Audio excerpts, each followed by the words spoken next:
आज के एपिसोड पे डिस्कशन करने से पहले I would like to request you to subscribe our YouTube channel and follow us on Facebook and Twitter as well. इसके अलावा अगर आप हमें सपोर्ट करना चाहते हैं तो that you can do through a Patreon also. Facebook, Twitter और पेट्रियन की जो लिंक्स हैं वो इस वीडियो की डिस्क्रिप्शन में आपको मिल जाएंगी। इसके अलावा इस चैनल के अबाउट सेक्शन में भी आपको इन तीनों वेबसाइट्स की लिंक्स मिल जाएंगी।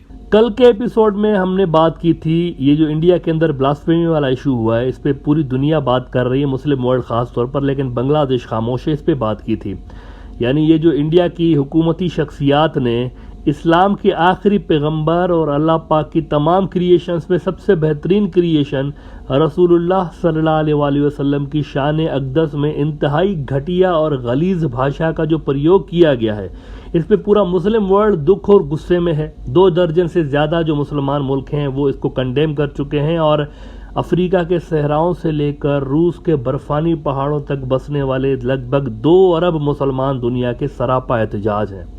लेकिन बांग्लादेश की सरकार अभी तक खामोश है और इसके बाद बांग्लादेश का शायद ही कोई ऐसा बड़ा शहर बचा हो जहां पर बड़ा मुजाहरा ना हुआ हो इंडिया के खिलाफ, लेकिन अवामी लीग खामोश है due to some political reasons.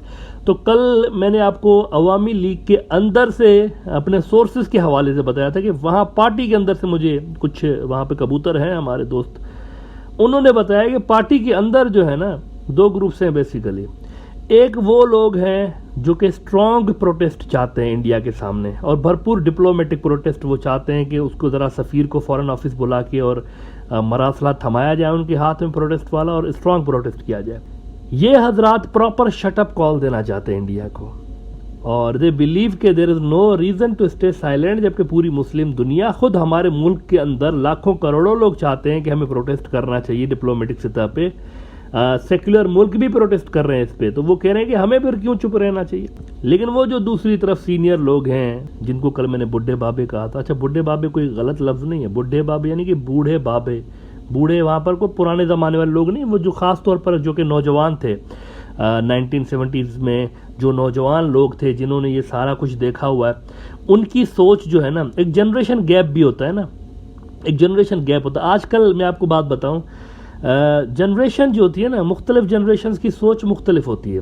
आप कभी गौर करें, जापान के ऊपर अमेरिका ने एटम बम गिराया है, लेकिन जापान और अमेरिका देखें क्वाड स्ट्रेटेजिक पार्टनरशिप।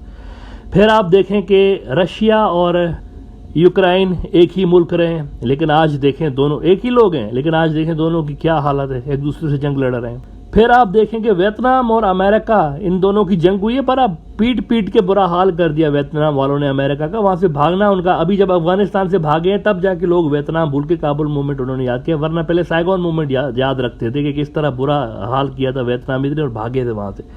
लेकिन आज देखें, सबसे बड़ा जो उनका ट्रेडिंग पार्टनर है वियतनाम वालों का, वो अमेरिका है। बड़ी स्ट्रॉन्ग रिलेशन है दोनों के। अभी बल्कि हाल ही में अमेरिका के कहने पे वियतनाम वालों ने वहाँ पर इंडियन मिलिट्री को और इंडियन जो नेवी है उनको बेसिस दिए हैं। कल मैंने आपको 1-2 रोज पहले बताया था इसके बारे में कि वहाँ पर ये डील हुई है दोनों को, अमेरिका के कहने पे दिए अगेंस्ट चाइना। तो दोनों के आप देखें, लग रहा है कि स्ट्रेटेजिक कोई इंटरेस्ट जो है वो कन्वर्ज हो रहे हैं आपस में, यूएस के और इनके वियतनाम वालों के। अच्छा, ये इस वजह से होता है क्योंकि जनरेशन गैप होता है। वो पहले वाले जनरेशन के लोग अगर अभी तक इक्तदार पावर में होते तो वो उनके डिसीजन कुछ अलग होते, लेकिन क्योंकि नई जनरेशन आती है और जनरेशन के साथ सोच भी बदल रही होती है। अवामी लीग का इशू ये है कि वहाँ पर जो सबसे ज़्यादा उनकी इंपॉर्टेंस है, जो लोग पॉलिसीज बनाते हैं वो वही लोग हैं जो कि 70s में यंग थे और आज जो है वो बुजुर्ग हो चुके हैं। इनका ख्याल है कि नहीं, हमें किसी सूरत जो है ना इंडिया के सामने प्रोटेस्ट नहीं करना चाहिए। अच्छा, इस पर मैंने कल आपको अपने सोर्सेज के हवाले से बात बताई थी कि पार्टी के अंदर ये चल रहा है। अब आज इंडियन मीडिया में जो रिपोर्ट्स छपी है ना, वो मेरी इस कल वाली बात को बिल्कुल कंफर्म कर रही हैं। जो कुछ मैंने कहा कल एग्जैक्टली आज वही इंडियन न्यूज़ आउटलेट्स में छपा है। द टाइम्स ऑफ इंडिया एक बहुत बड़ा इंडियन न्यूज़ आउटलेट है, ये कह रहे हैं कि इस वक्त अवामी लीग के ऊपर शदीद दबाव है, दे आर अंडर प्रेशर। कल आई टोल्ड यू कि पार्टी के अंदर से एक तो बड़ा ग्रुप उनको कह रहा है कि भाई कंडेम करें इनको, दूसरा वो जो बड़ी मजहबी जमातें हैं बांग्लादेश की जिनकी स्ट्रीट पावर से कोई इनकार नहीं कर सकता, बहुत ज़्यादा स्ट्रीट पावर इनके पास। मतलब ये वो जमातें हैं जो कि एक कॉल दे दें ना, एक दिन के अंदर ये लाखों लोगों को सड़कों पे ला सकते हैं। तो इनका बड़ा स्ट्रीट पावर है, लोग इनके साथ बहुत सारे इनके पास भी हैं। इन्होंने बड़ा दबाव बनाया हुआ है पार्टी के ऊपर। तो एक तो पार्टी के अंदर से प्रेशर आ रहा है अपने लोगों का, और दूसरा पार्टी के बाहर से प्रेशर आ रहा है कि ज़रा इनको इंडियंस को सीधा करो, ये बढ़ते जा रहे हैं। अब तो ये मतलब ऐसी ऐसी चीज़ें कर रहे हैं जो कि हमारे मुल्क के अंदर लोगों को सड़कों पे लेकर आ रही हैं। अब टाइम्स ऑफ इंडिया इस पे कह रहा है कि Bangladesh government under pressure to act on prophet remarks row ruling Awami League leader. ये कल हमने बात की थी और आज इंडियन मीडिया में आया हुआ है। अब मैं आपको बता रहा हूँ आगे क्या होगा, आगे क्या होने जा रहा है, इस पर मैं आपको बता रहा हूँ। मुमकिन है कि बांग्लादेश इंडिया को कंडेम करे, लेकिन it is possible but not probable. वजह वही बुढ़े बाबे, वो जो अंदर असल डिसीजन मेकर्स हैं, वो अब भी नहीं चाहते, डिस्पाइट ऑल दिस प्रेशर, वो अब भी नहीं चाहते कि इंडिया को कंडेम किया जाए। और पार्टी के अंदर होने वाले जो इजलास है, मीटिंग्स हैं, उनके अंदर कहा गया, अब ये मैं आपको अंदर की बात बता रहा हूँ कि पार्टी के अंदर इस चीज़ के जो मसाइल हो रहे हैं ना, इस पर मुख्तलिफ सतह पर बात होती है। छोटी लेवल पर भी है, ऊपर भी हुई है, दरमियानी लेवल पर, टॉप लेवल पर भी हुई है। तो ये जो बुढ़े बाबे हैं ना, इनका ये मौक़िफ़ सामने आ रहा है कि भाई देखे ना, जिन लोगों ने ये गंदी बातें की हैं उन सबको तो बीजेपी ने निकाल दिया ना पार्टी से, पहले ही निकाल दिया। अब उसके बाद हम क्या प्रोटेस्ट करें उनके सामने? हमने भी तो प्रोटेस्ट करके उनको यही कहना था कि जिन्होंने ये गंद किया उनको निकालें, तो उन्होंने पहले ही निकाल दिया है। अब वाई शुड वी प्रोटेस्ट? उन्होंने तो पहले ही काम कर दिया, तो we should stay silent now and let it go. वो कह रहे हैं अगर इनको ना निकालते तो फिर हम कुछ कहते कि यार इनको निकालो, कुछ करो, लेकिन अब तो वो धपड़दूस हो गए ना, पार्टी से गए, तो इसलिए अब चुप करके बैठे हैं।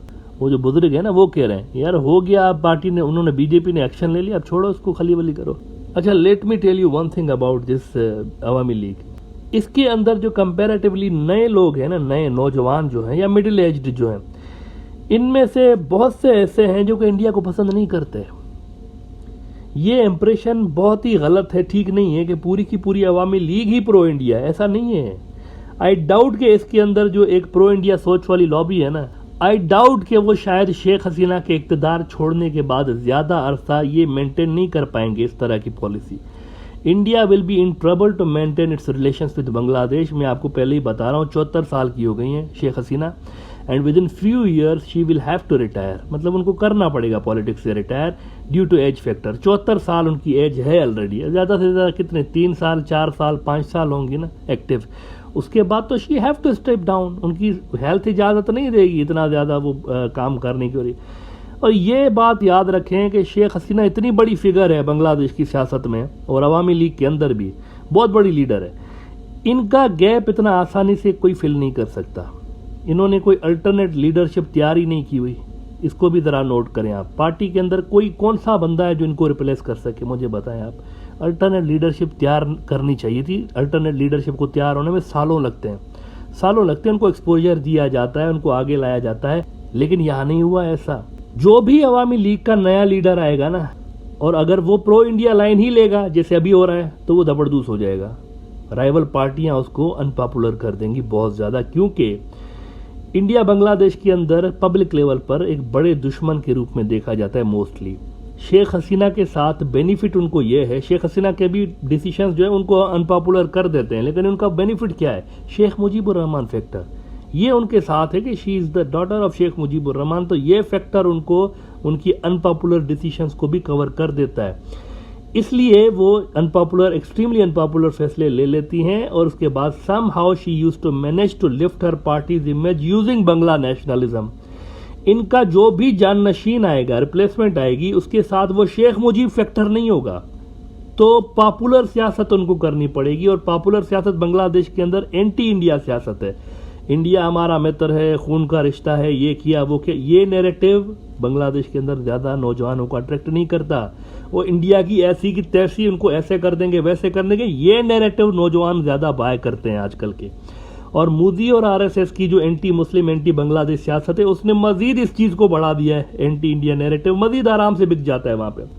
और ऊपर से मैं आपको ये भी बता दूं, ये सारे जियोपॉलिटिकल और ये सारे अंदर के मसाइल तो हैं अपनी जगह पे, लेकिन मैं आपको बताऊं कुदरत भी नहीं चाहेगी फ्यूचर में। ये मैं आपको इंटरेस्टिंग बात बताने जा रहा हूँ। क्लाइमेट चेंज की वजह से बांग्लादेश के और इंडिया के ताल्लुकात आने वाले दिनों में मजीद ख़राब होंगे। अब देखें, इंडिया गैर कानूनी तौर पर ब्रह्मपुत्रा पे डैम बना रहा है, जिससे होगा ये कि ऑलमोस्ट सारा का सारा अक्सर जो बांग्लादेश का पानी होगा डायरेक्टली इंडिया कंट्रोल कर रहा होगा। वो ऐसे ही गैर कानूनी तौर पर, वो डैम उनको बनाना नहीं चाहिए लेकिन वो बना रहे हैं। अब बांग्लादेश का अगर पानी कंट्रोल इंडिया करेगा, पहले ही इंडिया कर रहा है, लेकिन इस तरह डैम बना के तो वो खुल्लम खुल्ला उन्होंने मतलब धज्जियां उड़ा दी ना सारे के सारे मुआहदों की।